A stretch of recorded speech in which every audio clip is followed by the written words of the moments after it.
Hansa Mehta library એ ફક્ત વડોદરા શહેર નહીં, પણ હું માનું છું કે આપણા ગુજરાતનું ગૌરવ છે.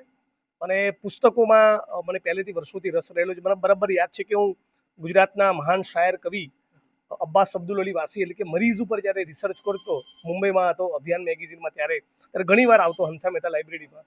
એ લગભગ 2005-6-7માં એ દિવસોમાં આવતો. આજે વાતને 18-20 વર્ષ થયા. એટલે મેં કીધું અહીંથી નીકળતો હતો એટલે મેં કીધું વડોદરા શહેરની આ લાઇબ્રેરી જોતો બહુ દિવસ થઈ ગયા. પણ આજે હંસા મહેતા લાઇબ્રેરીમાં બહુ આનંદ થયો. બધી કેટલીક રેર પુસ્તકો, 1755 જેટલા રેર પુસ્તકો છે. અને શહેરે જરા ગાયકવાડ સાહેબે આપેલો આખો ખજાનો છે અહીંયા. બકર ઠાકોર આપણા મોટા સાહિત્યકાર કવિ, એમનું પર્સનલ કલેક્શન પણ એમણે ગિફ્ટ આપેલું છે. અનેક સેગમેન્ટ છે, બહુ બધા રેર પુસ્તકો અને રેર દુર્લભ સાહિત્ય છે.